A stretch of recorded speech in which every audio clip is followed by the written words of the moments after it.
मोहब्बत मुझे उन जवानों से है सितारों पे जो डालते हैं कमंद। दोस्तों, आज की वीडियो एजुकेशन से मुताल्लिक़ है। बहुत कम हवाला जात रिसोर्सेज होने के बावजूद वी ग्लोबल फाउंडेशन ने जो किया है वो वाकई काबिल ज़िक्र और काबिल तारीफ़ है। एक शख्स जिनका नाम है कमाल खान साहब। रूरल एजुकेशन को लेकर अपनी सोच से कमाल साहब ने कमाल ही कर दिया। 10th और 12th के बाद गांव लेवल पे ड्रॉप आउट का रेशो काफ़ी ज़्यादा होता था। वी ग्लोबल फाउंडेशन ने बच्चों के लिए कोचिंग के ज़रिए एक प्लेटफॉर्म तैयार किया और गांव के बच्चों के साथ मेहनत की। उसका नतीजा आया कि वे वी ग्लोबल फाउंडेशन के बच्चे यूनिवर्सिटीज़ में एंट्रेंस क्लियर करने लगे, स्पेशली गर्ल्स यानी हमारी बाराबस्ती की बच्चियाँ। उसी कोचिंग इंस्टीट्यूट के बच्चे इंजीनियरिंग, स्पेनिश, चाइनीज़, फ्रेंच और दीगर कोर्सेज में एडमिशन ले चुके हैं। कमाल साहब की मेहनत के साथ साथ बाराबस्ती के उन लोगों का अगर मैं जिक्र ना करूं जो लोग कमाल साहब को सपोर्ट करते हैं और कमाल साहब के शाना बशाना रहते हैं, तो ये वीडियो का अधूरापन रह जाएगा। सबसे पहले जिक्र करना पसंद करूंगा मजहर साहब का, जो कि बिहार से ताल्लुक़ रखते थे और जामिया में थे। उन्होंने कमाल साहब के साथ वी ग्लोबल फाउंडेशन को शुरुआत में काफ़ी अपना वक्त दिया और बच्चों को काफ़ी ट्यूशन्स दिया और बच्चों को काफ़ी तैयारी कराई। उसके बाद नाम आता है अफाकुर रहीम खान साहब का, जुबैदुर्रहमान खान साहब का, एहतशाम खान साहब का, अब्दुर्रहमान खान साहब का, अब्बास खान साहब का और हमीदुज़्ज़मा खान साहब उर्फ बफ़्फ़ो खान साहब का। आइए बात करते हैं कमाल खान साहब से, क्या कुछ वो वी ग्लोबल फाउंडेशन ऑर्गेनाइजेशन के बारे में हमें बताते हैं। 3 साल के अंदर हमारे 25 बच्चे जो हैं यूनिवर्सिटीज़ में जा चुके हैं, अलग अलग कोर्सेज़ में। कुछ बच्चे हमारे डिप्लोमा इंजीनियरिंग कर रहे हैं, कुछ बच्चे हमारे स्कूल्स में हैं 11th में, 9th में। कुछ बच्चे हमारे जो है चाइनीज़ कर रहे हैं एमयू से, कुछ बच्चे हमारे फ्रेंच लैंग्वेज कर रहे हैं और कुछ बच्चे हमारे फाइन आर्ट्स में हैं, होटल मैनेजमेंट, ट्रैवल टूरिज्म जैसे कोर्सेज़ में। और मैं आपको ये बताता चलूँ कि हमारा सबसे बड़ा अचीवमेंट ये है, उसके लिए मैं आपको एक मिसाल देता हूँ कि हमारे यहाँ ख़ासतौर से हमारे गांव में गेसूपुर में आज तक कोई बच्ची डिप्लोमा इंजीनियरिंग में नहीं गई थी। हमारे यहाँ से पिछले साल एक बच्ची का एडमिशन हुआ जो डिप्लोमा इंजीनियरिंग कर रही है सिविल में जामिया से। इसी तरह से मुझे नहीं लगता आज से पहले कोई बच्ची हमारे इलाके से फ्रेंच या स्पेनिश या इस तरह के कोर्सेज़ में गई हो। अल्हम्दुलिल्लाह हमारे बच्चे इस तरह के कोर्सेज़ में यूनिवर्सिटीज़ में हैं और इसमें 25 बच्चे जो हैं, इसमें 19 लड़कियों ने एंट्रेंस क्वालिफाई किया है। लेकिन ये सारे बच्चे जो हैं ख़ासतौर से लड़कियों के एडमिशन नहीं हो पाते। इसमें दोनों वजूहात हैं, कुछ सोशली भी हैं और फाइनेंशली भी हैं। फाइनेंशली ये है कि माँ बाप जो है अफोर्ड नहीं कर सकते और सोशली ये है कि अभी लोगों के पास इतनी अवेयरनेस नहीं है, वो अहमियत नहीं समझते कि हमारी बच्ची जो है सेंट्रल यूनिवर्सिटीज़ में जा रही है। तो कुछ लोग तो ऐसे हैं जो उसका एडमिशन हो जाता, टेस्ट क्वालिफाई कर लेते तो एडमिशन नहीं कराते। वो कुछ ऐसे हैं कि फॉर्म भर देती है तो उसे भेजते तक नहीं, दिल्ली कितनी दूर है, हम लोग ऐसे आते जाते हैं, लेकिन उसे भेजने तक तो तैयार नहीं होते। और इसमें उन फैमिलीज़ की ही बात नहीं कर रहा मैं जो इकोनॉमिकली वीक हैं, बल्कि वो फैमिलीज़ भी हैं जो वेल ऑफ हैं बिल्कुल। वो लोग भी लड़कियों की तालीम के मामले में इस कदर जो है लापरवाह हैं या उन्हें इसमें दिलचस्पी नहीं है लड़कियों की तालीम में कि वो उसको बच्ची को टेस्ट एंट्रेंस अगर वो क्वालिफाई कर ले तो एडमिशन नहीं कराते, या फिर जो वो फॉर्म भर दे तो उसे लेके जाने को भी तैयार नहीं होते। हम लोगों ने, मैंने जब यहाँ पर काम करने का इरादा किया उस वक्त मैं दिल्ली में था और मैंने यहाँ पर उससे पहले दिल्ली जाने से पहले एक टेस्ट ऑर्गेनाइज़ कराया था, स्कॉलरशिप टेस्ट। फिर वहाँ पर गया मैं और वहाँ पर मैंने कुछ लोगों से जाकर डिस्कस करा। ये बात मेरे पहले जहन में थी कि मुझे कुछ ना कुछ वहाँ पर करना है और कुछ इस तरह करना है जो कुछ नया हो। इसी को सोच को लेकर हमने जो है यहाँ पर इंस्टीट्यूट शुरू करा, कोचिंग शुरू की यहाँ पर। और उस हमारे पास रिसोर्सेज तो कुछ थी नहीं, हमें यहाँ पर हमीदुज़्ज़मा खां बफ़्फ़ो भाई की जो है सपोर्ट मिली। सर ने कहा हमसे कि आप जो है यहाँ से काम शुरू करिए और हमने स्कूल के बाद यहाँ पर क्लासेस कोचिंग की शुरू कराई। और उसी साल जो है हमारे बच्चे सेलेक्ट हुए, पहले साल में ही 9 बच्चे हमारे सेलेक्ट हुए।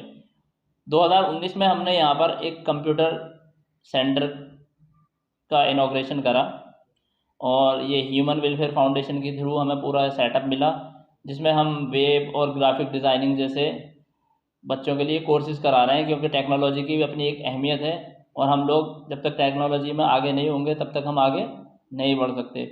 उसका मकसद ये है कि कहीं ना कहीं बच्चे इस तरह के कोर्सेज़ कर लें जो थोड़े वक्त के हों, 5-6 महीने के हों, और उसे करने के बाद जो है कोई जॉब हासिल कर लें। मैंने जिस मिशन को लेके ये काम शुरू किया था, अल्हम्दुलिल्लाह हम उसमें जो है कहीं ना कहीं कामयाब भी हैं और उसमें हमें लोगों की सपोर्ट भी है। ख़ास तौर से हमें जो है सबसे पहले मुझे सपोर्ट मिली, बप्पू भाई की सपोर्ट मिली गांव में, उन्होंने हमें जगह दी। इसके अलावा जो है हमारी सरपरस्ती करने के लिए आफाकुर रहीम खां साहब और ज़ुबैदुर्रहमान खां साहब, इन लोगों ने हमेशा हमारी सरपरस्ती की। लेकिन हम ये चाहते हैं कि और लोग इसमें जुड़ें और आगे आएँ। और जो अभी मैं आपको एक मिसाल बताता हूँ, अभी इससे पहले हमारे नवोदय है बुकलाने में, नवोदय में मुझे नहीं लगता कोई 12 बस्ती से बच्चा जाता था। उसके बारे में बहुत से लोग तो जानते नहीं कि नवोदय है कहाँ, जबकि हमारे साथ से सिर्फ 4 किलोमीटर आगे बुकलाना में। लेकिन हम लोगों ने इस पे अपने कुछ दोस्तों से मिलकर गौर व फिक्र किया। इमाद खां थे, फैसल थे, उनसे मिलकर बात हुई और हम लोगों ने एक चंदियाने के अंदर बैच शुरू कराया और हमारे 12 बच्चों ने इस बार 12 बस्ती के पहली बार ऐसा हुआ कि इतनी बड़ी तादाद में इतने सारे बच्चों ने नवोदय का एंट्रेंस दिया। इससे पहले कभी ऐसा नहीं हुआ। तो हम ये चाहते हैं कि जिस तरह से इमाद ने, फैसल ने या और लोगों ने मिलकर ये सेंटर शुरू कराया, उसके अलावा एक ट्रांसपोर्ट की प्रॉब्लम थी तो उसको ये करा, एक साहब ने उसके लिए गाड़ी चलवाई लड़कियों के लिए। तो उससे क्या हुआ, हमारे सेंटर्स पे जो कंप्यूटर का कोर्स चल रहे हैं उसमें बच्ची आई, उसके अलावा कोचिंग में भी आई। तो इस तरह से अगर और लोग भी साथ आएँ तो हम और गाँवों में भी सेंटर्स कायम कर सकते हैं। ये जो चंदियाना है 12 बस्ती के सभी गाँवों में सेंटर्स कायम कर सकते हैं। उमरपुर में, गिरोरे में, बुगरासी में, बहादुरगढ़ में, जलालपुर में, शेरपुर में, सब जगह सेंटर्स कायम हो सकते हैं। और ये कोई ज़्यादा बड़ी बात नहीं है, एक गांव के कुछ लोग अगर खड़े हो जाएं तो इस काम को कर सकते हैं। सिर्फ हमें 2 टीचर्स की ज़रूरत है। अगर हमें 2 टीचर्स की सैलरी मिल जाए तो हम लोग वहाँ पे जो है एक सेंटर बना सकते हैं और हम किसी भी क्लास की वहाँ पर कोचिंग शुरू करा सकते हैं। जिससे होगा कि आज हमारे सिर्फ हर साल 9-10 बच्चे निकल के जाते हैं, लेकिन आप देखिएगा कुछ साल में ही जो है ये जो हमने मुहिम शुरू करी है एक तहरीक बन जाएगी और यहाँ से 100 बच्चे जो है जामिया पहुँचेंगे। कमल भाई, आपके इंस्टीट्यूट में जितने सारे बच्चे पढ़े हैं अभी तक, 2016 से लेकर 2021 तक, कोविड-19 का समय सबको पता है, कोविड का मसला चल रहा है तो इंस्टीट्यूट भी बंद है, स्कूल भी बंद है। लेकिन हम जानना चाहते हैं अपनी वीडियो के माध्यम से वो कौन कौन से बच्चे हैं, उनका अगर आपको नाम याद हो तो आप बताएं कि किसने फ्रेंच में एडमिशन लिया है, किसने चाइनीज में एडमिशन लिया है, कौन इंजीनियरिंग में गया है और कौन डिप्लोमा करके गया आपके इंस्टीट्यूट से। मैं बताता हूँ और मैं जो है मैं वल्दियत के बताऊँगा उन बच्चों के। पहले मैं ये बता दूँ, ज़्यादातर सारे बच्चे जो हैं ये 12 बस्ती के हैं और हमने कोविड में भी जो है अपनी क्लासेस बंद नहीं की, बल्कि हमने दूर शिफ्टों में करके क्लासेस को चलाया और सुबह और शाम हम बच्चों को बुलाते थे यहाँ पर और हम बराबर जो है क्लासेस लेते रहे। पिछले साल 2020 में भी और 21 में भी हमने तैयारी करी। तो पिछले साल जो है, लेकिन और सालों के मुकाबले पिछले साल बच्चे कम रहे, तो उसमें हमारे 6 बच्चे सेलेक्ट हुए। उसमें हमारे 2 बच्चे डिप्लोमा इंजीनियरिंग में गए। उसमें एक लड़का है, उसका नाम हसन है, चंदियाने का है, अजमल खां साहब का लड़का है। एक लड़की आयशा है, उसका जामिया में डिप्लोमा में मॉर्निंग में एडमिशन हुआ है। गेसूपुर की लड़की बच्ची है वो, और उसके वालिद का नाम जमात अली खां है। वो पहली लड़की है जो हमारे गांव से इंजीनियरिंग कर रही है, उससे पहले शादी को इंजीनियरिंग में गया हो। समीना है, उसके वालिद का नाम जो है जुम्मन खां है, वो चाइनीज़ कर रही है एमयू से। शायद ही इससे पहले कोई हमारे यहाँ का बच्चा चाइनीज़ में गया हो। फबीहा है, एयास खां की लड़की है, उसका ट्रेवल टूरिज़्म का एक कोर्स है, उसमें एडमिशन हुआ था। जैद कुरैशी हैं चंदियाने के, उनका हुआ था। अरीबा है एक बच्ची, उसने इससे पहले 2 बार टेस्ट क्वालिफाई करा था जामिया का और इस 9th में भी थी जब वो, और इस बार उसने 11th में जो है हमने उसका एडमिशन कराया और उसके वालिद का नाम सईद अहमद खान है, वो गेसूपुर से है। इस तरह से जो है और भी बच्चे हैं बहुत सारे जो जिनके पहले एडमिशन हो चुके हैं, जैसे इकोनॉमिक्स में चंदियाने के बच्चे हैं बहुत सारे। कमाल भाई, आप हर साल अपने इंस्टीट्यूट में एक प्रोग्राम कराते हैं, हमने देखा है 2 बार से लगातार हम देख रहे हैं कि हर साल आप प्रोग्राम कराते हैं और मुअज़्ज़ज़ लोगों को बुलाते हैं। लेकिन अभी पिछली बार जो आपने प्रोग्राम कराया था अभी 2-1 महीने पहले, उसमें वो प्राइज डिस्ट्रीब्यूशन हुआ था, सर्टिफिकेट डिस्ट्रीब्यूशन हुआ था, वो क्या प्रोग्राम था? देखिए, ये प्रोग्राम बेसिकली क्या होता है, जो हमारे बच्चे जामिया में आते हैं और जो हमारे कंप्यूटर से निकले थे पिछले साल, उनको जो है अवार्ड दिए जाते हैं, उनको जो है सम्मानित किया जाता है। उनके लिए हम ये प्रोग्राम रखते हैं और ये जो है हम हर साल करते हैं। तो ये प्रोग्राम रखा गया था बच्चों का, और ये जो हमारा बैच निकला था इस साल, ये 2020 वाला जो बैच निकला था उन बच्चों के लिए था। तो इस बार हमारे 6 बच्चे जो जामिया में आए थे और हमारे तकरीबन 65 बच्चों ने जो है अलग अलग कंप्यूटर के कोर्सेज करे बेसिक्स के, तो उनको जो है हमने सम्मानित किया था इसमें। कमाल साहब, FM टॉक के माध्यम से आप अपने बाराबस्ती को और आसपास के इलाके को अगर कोई अपील करना चाहें, कोई मैसेज देना चाहें तो? भाई, मैं अपील यही करना चाहता हूँ कि तालीम के बगैर हम अधूरे हैं और इस वक्त हालात मुल्क के सबके सामने हैं। हमें पढ़ाई की तरफ तवज्जो देने की ज़रूरत है और ख़ास तौर से हमें हायर एजुकेशन में जाने की ज़रूरत है। और इससे भी बढ़ के मैं ये कहना चाहता हूँ कि लड़कियों की तालीम पे हमें ख़ास तवज्जो देने की ज़रूरत है। एक लड़की पढ़ती है तो नस्लें पढ़ती हैं, एक लड़का पढ़ता है तो एक घर पढ़ता है। मैंने आपको बता दिया है पहले कि हमारे यहाँ जो है लड़कियों की तालीम पर जो है इतनी दिलचस्पी नहीं है कि लड़कियाँ में ये जज्बा है कि वो हर बार टेस्ट निकालती हैं, लेकिन उनके पेरेंट्स जो है किसी न किसी वजह से उनके एडमिशन नहीं करा पाते। तो मैं फिर ये कहता हूँ कि हमें जो है लड़कियों के ऊपर ख़ास तौर से तवज्जो देनी है तालीम के ऊपर।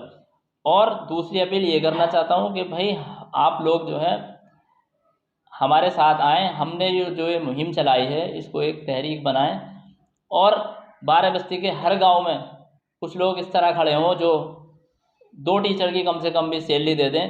टीचर की सैलरी जो लोकल टीचर्स होते हैं उन्हें गाइड हम कराएंगे। कोई 6-7 हज़ार रुपये सैलरी होती है, कोई बड़ी बात नहीं है। आराम से ऐसे लोग मौजूद हैं यहाँ पर, कई हज़ार रुपये दे सकते हैं। इससे क्या होगा, जो हमारी बच्चियों को आने जाने की परेशानी होती है या हमारे पास इतनी चीज़ें अभी अवेलेबल नहीं है जो हम बच्चों को दूर दूर से गाड़ी से भिजवा सकें, वहीं हम सेंटर रख के वहीं पढ़ाएंगे बच्चों को। और आप देखिएगा अगर ऐसा हो गया तो जल्दी बहुत बड़ी तादाद में हमारे बच्चे बहुत अच्छी तादाद में यूनिवर्सिटीज़ और अलग अलग कोर्सेज में जो है दूसरी यूनिवर्सिटीज़ में पहुँचेंगे। कमाल भाई, सारी बातों के बीच एक बात मैं आपसे पूछनी भूल गया कि आप लगातार लड़कियों की बात कर रहे हैं।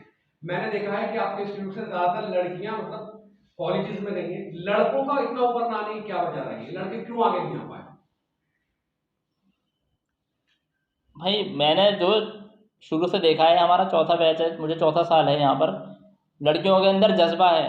लड़कियाँ जो है चंदियाने से और उमरपुर से आती थी, 2-2 बार आती थी हमारे यहाँ, और हम लड़कों को बुलाते हैं तो वो आने को तैयार नहीं होते। तभी तो 19 लड़कियां हैं और जो 6 लड़के हैं जिन्होंने एंट्रेंस क्वालिफाई किया है। तो ये हमें देखना है कि, और उन बच्चों के वालिदैन को देखना है कि हमारे जो यूथ है, जो हमारा नौजवान तबका है, वो जा कहाँ रहा है। अगर हम इस पर नहीं करेंगे तो जो है एक वक्त ऐसा आने वाला है कि शायद ये रेशो बढ़ता रहे और लड़कों को जो है लड़कियां मिलना भी मुश्किल हो जाए।